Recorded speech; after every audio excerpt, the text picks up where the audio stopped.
Hello, everyone. Hello. We are back with one of my good friends, Dr. Marnie, and I'm excited to have her back on today's show. We're going to be talking about life after abuse. Hey, there is life after it is all over. Your life does not stop. And she is a living testimony of how life can go on.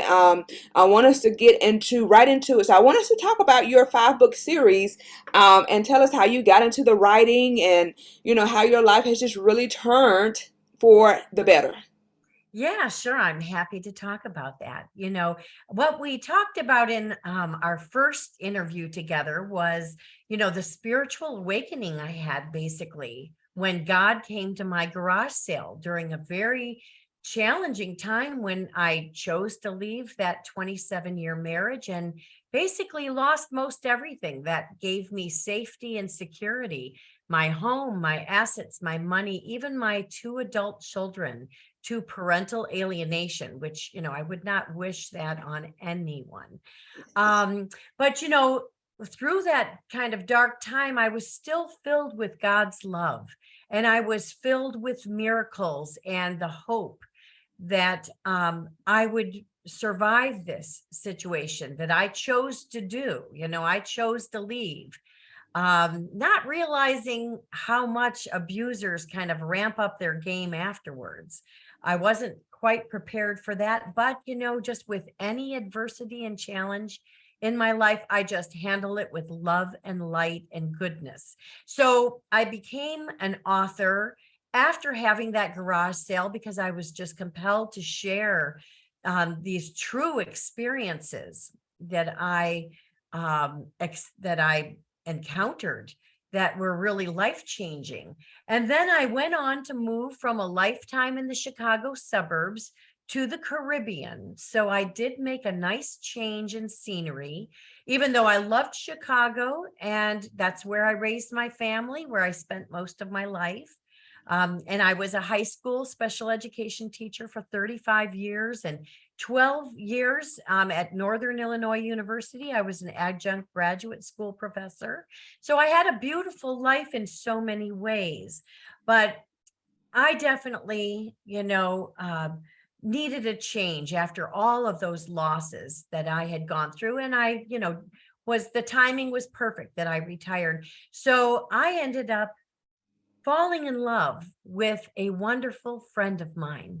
Wow. And his name is Rick. And I met him in a tennis class. Actually, one of my children and I took a tennis class and we met him there. And, I had no interest in him at all. I was married at the time, but I wanted to set him up, but he said, no, I've got someone special in my life. And I'm like, that's so cool. But, I was ready to line him up with someone because he's such a good person. And I could tell in that amount of time, especially after being with someone so very dishonest and calculating and kind of a secret agent man for 27 years, I think I was ready to sort of realize that there are good people out there. So, if you don't mind me stopping you for a minute, how did you get to that point? Because it would be hard for me to trust, Oh yeah, because 20 some years of being with someone who yeah. has deceived you, who has gaslit you for so long, and then, the things they tried to do to you even after, you said, okay, let's just call it quits, and they were still. So, how did you get to the place where you felt you could trust? And then did you go in trusting right away? Very good question. Because yes, I was, my only experience was with someone so very dishonest and all the infidelities and the money manipulations and just the deceit. That's kind of why I wrote that book series, True Deceit, because the It, deceit is what was true. The love was actually false. So, it's true deceit, false love. But no, it didn't happen right away. And like I said, when I met Rick, I wanted to set him up with someone else just because I thought he was such a nice guy. And he's older than me and wiser and just very intelligent. But, just very kind hearted and actually very spiritual. had more of a connection to faith than I did at that time. And but he said, no, I have someone special in my life. And I thought, that's cool. And I got to know her. Actually, the three of us became pals and we all just kind of hung out together a lot. They lived only 5 minutes from my home where I raised my children. And they had many acres, they had some property, and they had a lot of animals. And it was just so much fun for me to just, escape from, the kind of not as happy life as I was living, to just be in nature and be with them. But she actually, unfortunately, got very sick and passed away. And I was there for her and for him, just as a support, taking care of their house or their animals, whatever they needed. And they were both a support to me when my light bulb went on one night over pizza and I realized I needed to escape the marriage I was in. And I had no idea what was in store for me with the repercussions and the legal abuse and the just of losing everything. I mean, it was just very much a shock, but they were there for me. And then when it was just him, he was there for me. And so our friendship blossomed. And even for a long period of time, we would just travel together as friends, just to spend time together and see the world and see parts of the United States. And then we realized we really wanted to spend more time with each other. It was really a natural progression. So my story is very different than many other people who go on dating sites or try to get friends to connect them with, someone that they know.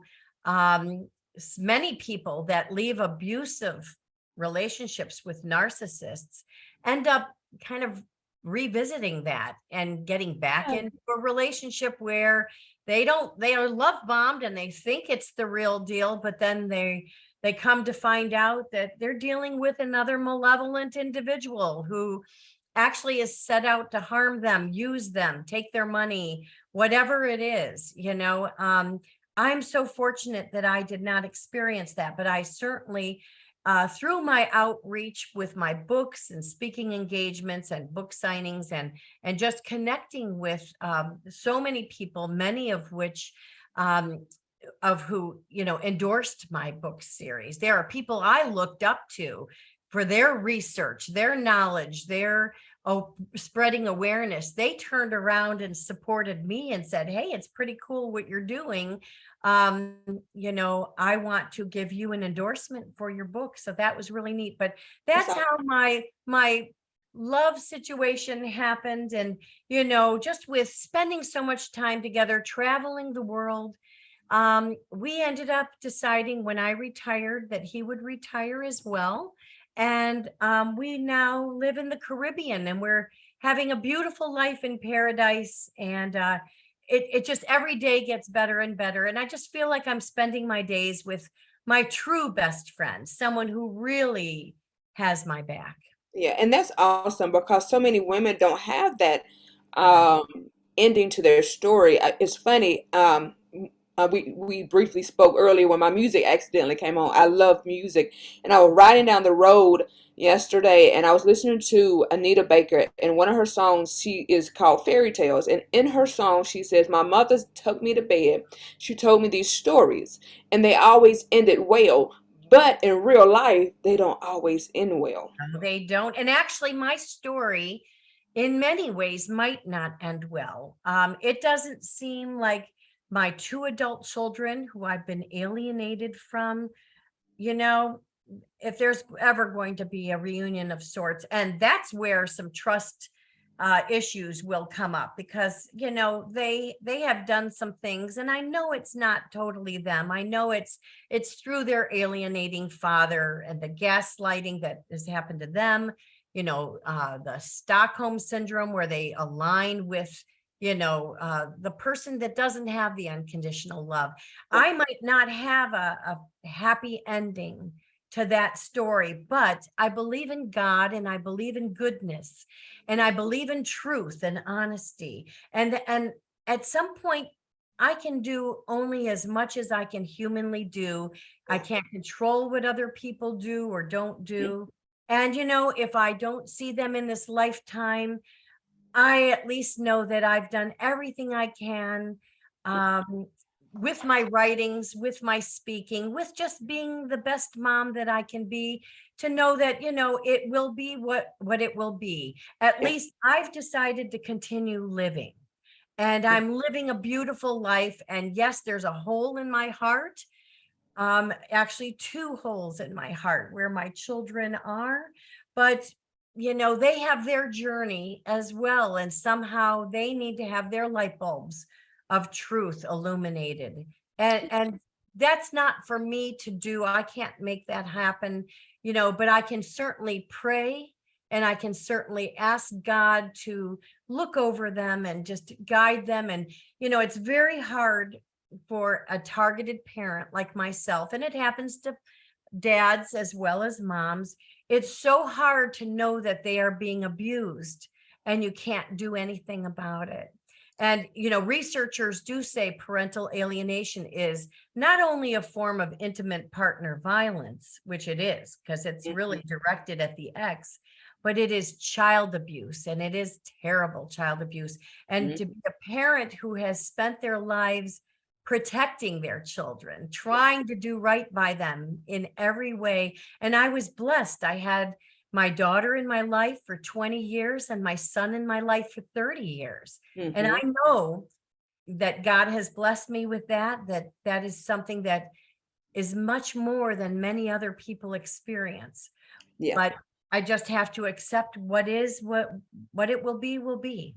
I was thinking about you last time we spoke, and I was thinking about the children, and I was thinking about what they went through, and I can imagine how, because and we're just going to touch on it briefly, and then we're going to move on, because I Sure. want us to really get into the how your writing really has helped you, and how I'm sure that, of course, I like the journey, but we're going to get into it. But I was thinking about the children, and I was thinking about how they grew up and how you were being gaslit, and then he was doing the same to them, and so all they know is this dysfunction. And so of course he made it look like mom is this way, but then one day, but I do believe that God is going to, one day, the light bulb, like you said, it's going to go off, and they're going to come running and saying, mom, we're so sorry, Yeah.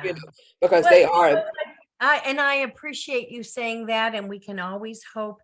And the reality is my love is unconditional. And Hmm. yeah, and I will have to, the whole trust issue, there's, especially because I'm sure that they'll still be involved with their father and have that very negative, malevolent influence that, I don't put it past him. He will Yeah. go to any lengths to try to destroy me.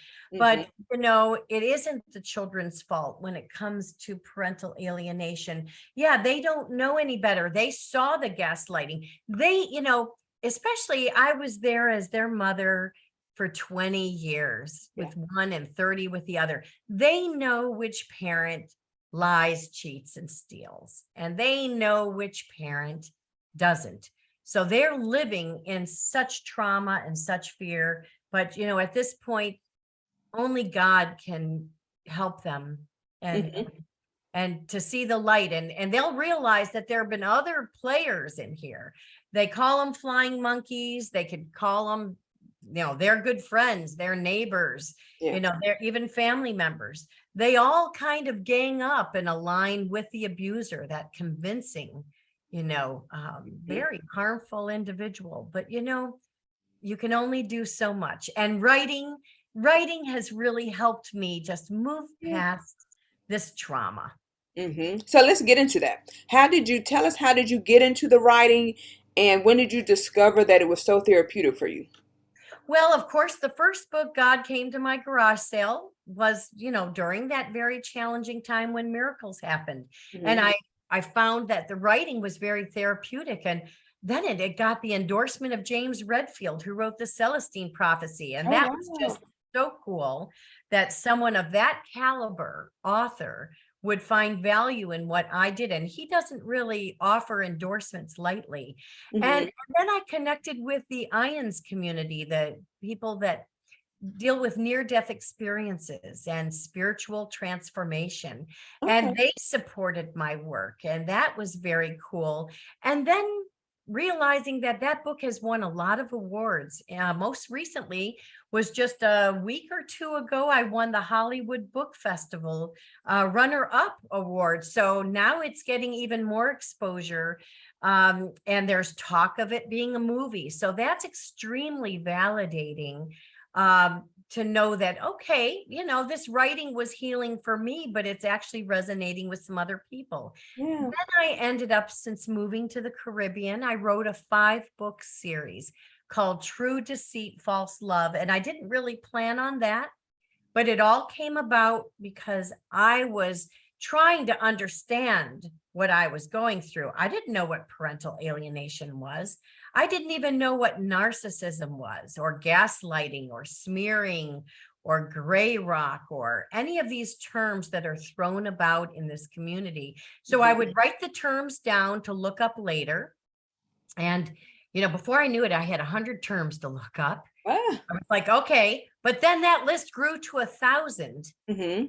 And Brianna, then it got over 10,000 terms to look Oh up. my God. That is when I said, listen, I am going to write a book. And so the first book in the series is 15,555 terms and phrases on domestic violence, narcissistic abuse, and parental alienation. And This, amazing we can resources. get this on Amazon, correct? Oh, yeah. All my books are on Amazon. And, if money is tight for people, which it is for a lot of people these days, you can get an e-version for just $3.99 if you want to check out, the books. And then that led to me writing acrostic poetry Mm. and free verse poetry. And I even did a survivor's workbook. One of the books is a survivor's workbook. So if some people feel that writing might help them, they could put a term. Like, for example, they could use a word that begins with F, flying monkeys, or foreclosure. That's something I experienced with my home. They could write that word down and then just write their thoughts about it, Mm. and they can heal. They can put a person's name there. They can write whatever they want and then just get the thoughts and the feelings out. And so, like I said, I have 2 poetry books, free verse and acrostic. And then the last book in the series, which actually isn't the last book, it's the 5th book, is Okay. word search puzzle book, where you actually see the terms, Oh and wow. then you can do like a little word search, and you're using another part of your brain. You're being creative, but you're also kind of distracting yourself and giving yourself a break Hmm. while you're still focused on healing. So I do have one more book in the series that will be coming out next year. Oh wow. But that, I find that when you go through anything traumatic, and your listeners might have other things that are traumatic, a health scare, a Hmm. loss of a loved one, losing a job, realizing a family member wasn't as honest as you thought, whatever. Everyone Hmm. has their own challenge. I mean, you might even be living day to day and not even know where you're going to sleep tonight. Yeah. Everyone has a challenge, and it looks different for everyone. But I can tell you that your attitude, if you have an attitude of gratitude, Hmm. that will get you far. And to be thankful for the blessings that you do have. And then if you could find a creative outlet for yourself, some sort of passion. Some people like exercising. That's not me so much. I don't Me either. Yeah, I don't want to get up in a matching outfit and go to a gym and jump up and down. Now, I live in the Caribbean. I get natural exercise by hiking the rainforest or swimming in the ocean every day. So, that works for me. But, tending to a garden, painting, Mm-hmm. singing, listening to music. Like you said, you listen to music. I listen to music as well.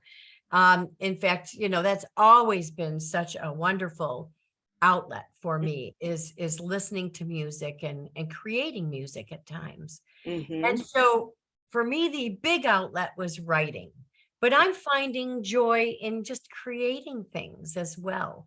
Mm-hmm. And so that is, I think, a key to help people get past the trauma because, realize you can only control so much.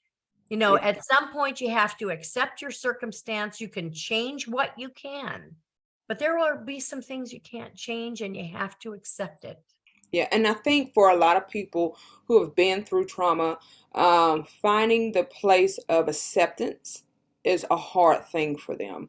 And Sure. then knowing what you have to accept, because being abused or going through traumatic situations, there are some things that we are wired to accept that really you don't have to accept. You don't have to accept that this is all you are worth, or you don't have to accept that this is all life is going to give you, because that's not the truth. That is a lie, and you have to get to a place where you can reprogram your mind. And so the creativity helps you get to that place of Yes. gratitude, and it helps you to rewire your thinking, the way you think and how you view yourself, and just how you view life in general. Because if you can put your hands to doing something and complete it, that gives you a sense of accomplishment. Right. And you make a wonderful point because we have been, as empathetic, loving souls that had very, very weak boundaries. Mm-hmm. In my case, to stay in a marriage 27 years and stay in a friendship over 50 years, not realizing I was trauma bonded. And that was with another person. You when you start to realize what you've been through, your eyes kind of open up and you have to kind of assess other people and players in your life and Yes. situations in your life. And, that can be extremely painful. The other one's very obvious. You want to escape an abuser, but some other people, it's not quite as obvious. And so, yes, we've been wired to accept bad behavior and make excuses for them or keep plugging away thinking it'll get better. You Mm-hmm. know, oh, he's done having affairs or he's done taking Right. our family money and doing that when really they're not. they Mhm. they they test you to see how much you will withstand, and then they push it Mhm. until at some point they're done with you. In Mhm. my case, I was done with him. Yeah. And but so we do have to rewire our thinking, like you said, and creativity will do it, but also listening to your podcast will do it. Yes. Having these candid conversations Mhm. give people the permission to realize, hey, they're not alone. Mhm.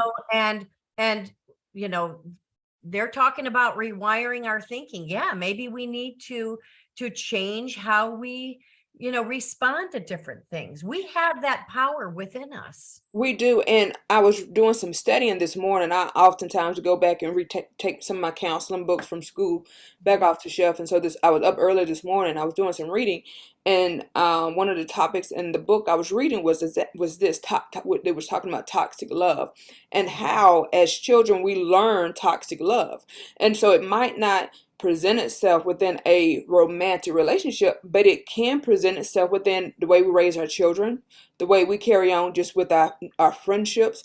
One of the stories was a lady whose son was on drugs, and he was literally taking the mom's money. I mean, going to jail, and she constantly kept bailing him out. And she used the excuse of, his father wasn't in this life. I gotta be there. That's Right. toxic love, because Yeah. love doesn't always, love is not like that. Love doesn't hurt. And so when it begins to hurt, that is toxic, because sometimes we have to put our foot down. Children are no, children Yeah. are no children. I had to Right. put my foot down to let you know you're going to have to learn a lesson. And the lesson you're going to have to learn is not going to be at my expense. Thank you. That is definitely something that is very hard for a lot of loving parents to realize. But you do have to even put up healthy boundaries with your own children and say, Hmm. listen, I will not enable this behavior. And Right. and that's where a lot of research comes in handy to learn about drug addiction, to Mm-hmm. learn about, how a child could be a golden child or a scapegoat child, and then they're playing out these roles. And it's a lifelong journey. I'll tell you, even as an adult, I've had to look at my own um, relationship with a few family members. And even though I love them and we have this history together, I'm realizing, that's not always healthy. And it doesn't make me feel good. And, they don't, they love you and they want you in their lives because of what it looks like, or that this is how it should be. But they don't really love you in the way that you need to feel love, Right. where they don't even acknowledge anything that you've done.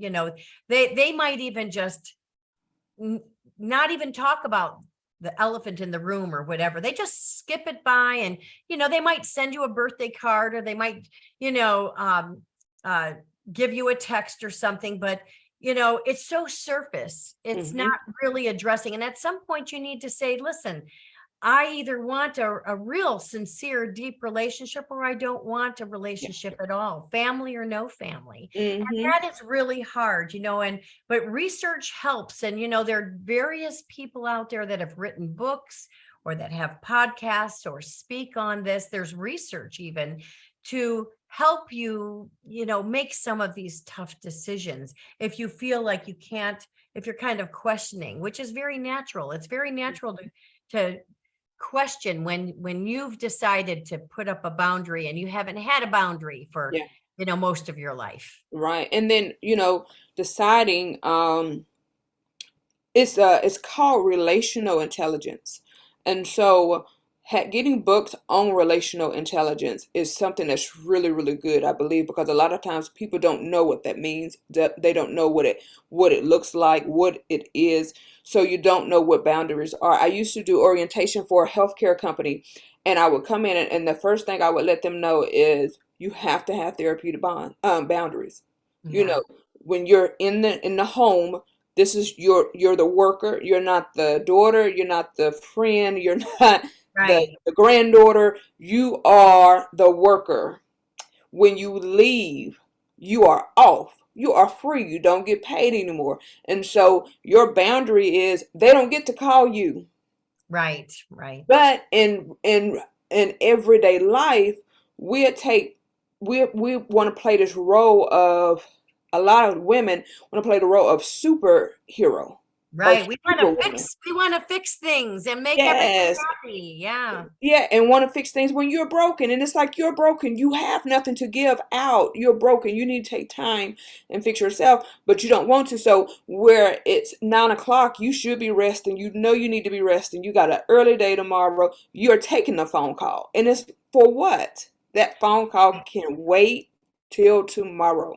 Yes, it can. Uh, And sometimes we want to fix, not so much because we are broken, because we are empathetic, loving people. We want to, but that's not the role that we're in. Like, for example, I was a high school teacher for 35 years. Boy, mm, did I have a numerous opportunities or instances when I wanted to, just go that little step further to help yeah. them. And, and I might do things like bring extra food and have it in my classroom or do that kind of thing. But I had to realize my role as a Hmm. teacher. I was not a mother. I was not a Yes. sister. I was not a best friend. Hmm. And so that is very, very healthy to have those kind of boundaries. It's very hard, though, as a loving Very. parent, when you see your child being abused or, Mm-hmm. addicted to drugs or, repeating some of the same patterns that will get them, that will end up in heartbreak or whatever, but you Oh yeah. can't save them. They have their lessons themselves. Oh yeah, and it is very, very hard. And I think a lot of times what parents do, if you're like me, when I would see certain things in my children that I knew this is from me, they Mhm. learned this from me, I would immediately go into feeling really bad because I'm like, Lord, they're doing this because they learned this from me. Now I've learned my lesson, but how can I help them not do the same thing? And I would do the blaming, make, just feeling bad before things would get better. So I Mhm. think that a lot of that has to do with, you can just see your mistakes, but we got to learn that, and we got to believe within ourselves that we learn from it. We can help our children. We can provide them the tools. But then after we do that, it's up to them whether they want to use the tools. Right. From there, I've done my part. It's up to them. They have to have the willpower within to want to do better. Because if Yeah. I'm telling you this is what happened to me, this is you're not going down a path that's going to lead to anything life giving. It's Yeah. only destruction. It's going to take away. Then, and they choose to continue to go on. We got to learn and know it's all right because we've done our part. Right, right. And many of us have done our part over and over and over again. Yes. And at some point you've got to step back and just pray and know that you've provided the foundation and the tools. And I think we also role model by how we live. So Yes. I choose to live in love and goodness and positivity. And Hmm. they can witness that. And I think we even without my children in my life, I believe, well, they're always in my life, in my Yeah. heart, but I believe that role modeling carries on and can take on different forms. And Hmm. you know I also am role modeling that you can suffer horrific abuse and losses, and they know a Oh yeah. lot. um, Oh, but you can choose to rise above that and mhm. just make the best life for yourself. I had no idea that my life would um, turn out so beautifully, and it's yeah, a lot of it's my doing, and that I hung in there, and I continued to remain positive. And even though justice doesn't always prevail, like for example in the court systems and that, but goodness and truth and love does prevail. And Mhm. I don't need to answer to anyone except God above. And I feel like I'm loved and supported.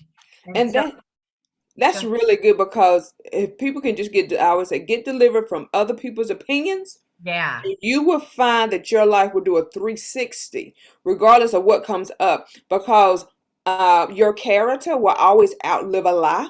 yeah, It's you that's going to show up. And when you show up, the lie has to dispel. right, But if right. I show up and I'm under the weight of, oh, what are they gonna think? What are they gonna say?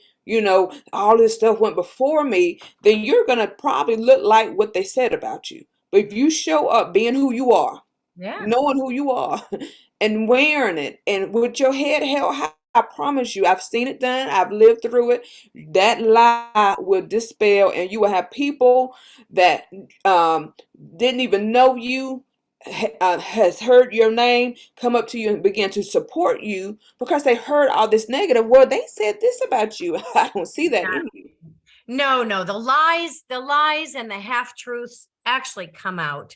Yeah. But a real important point to make here is that we also need to learn not to have need and rely on external validation Yes. for our worth. We need to know within ourselves. Like, for example, with my writing, wow, I got a lot of external validation from the people who endorsed my books. Mm-hmm. Dr. Vaknin, Jennifer Harmon, Tracy Malone, Ashley Burgess, some amazing people out there. Yeah. That was extremely validating for me. And it really kind of feels good, that they know what you're doing. But really, I didn't need that external validation because I can validate myself within myself. And Mm-hmm. that's something that people that have been gaslit or abused, so we've kind of lost our own sense of self. And Yes. you need to work towards getting back to that confident, secure person that you were before a malevolent person kind of came into your life and kind of threw you for a loop. Oh yeah, that the no that self that identity, and I had when I remember when I was going through my own healing, and I had told somebody, I said, once I get back to me, because I had to fight to get back, because I'm fighting to get back to me. I'd be doggone if I let somebody else ever come in and make me forget who I am. Right, right. When Yeah, you you get get back there, it's like stronger. you will not. There's no way I'm gonna let you. Even if you find yourself getting back in a situation like that, when you find yourself slipping away, it's like, no, no, no, no. Let me Yeah, back up, because yeah. I'm not gonna lose who I am, because I know who I am. So, But that's part of the journey, and I mean, if we didn't experience the negativity and the mhm, challenging relationships, I don't think we would get to that point where we really are strong in our own convictions and self-worth, and can move out past this trauma to a life of freedom and beauty and happiness. yeah, yeah, yeah. Um, So I'm excited. Today's topic was really, really good. Look, I could go on for hours and I hours and know, hours I know. and just talk, because I think it is very important, and we might have to make this like a monthly thing, because I think women need to be able to have a space where they can come to and just hear and their thoughts be given voice, so Right. that they can know I'm not crazy. I'm not the only one who feels like this. And knowing that you can make it, because you really can. Yeah. Both of us have almost similar stories, and if we can start over and know that God can take us from the bottom, take scraps and pieces, and put them back together again and make them beautiful. He can do it for anybody. Most definitely. Most definitely. I resonate with you and your mission and what you are doing, and just feel so honored that our paths crossed and we could have these conversations. Yes, I'm honored that our paths cross. I really am. I really am. I appreciate you. I thank you for your bravery. I thank you for your commitment to going on and moving on, because you truly, truly, truly are an example of what strength is. Thank you. Thank you. So, a That means a lot survivor. to me. Thank you. You are welcome. You are welcome. And everybody, thank y'all for joining us. I am excited. I do. I love you. I do. I love you. um, Wonderful. Again, everybody, join us next week as we continue on with another guest. But we're gonna try to have Miss Marnie back. Maybe we can do this every month. I don't know.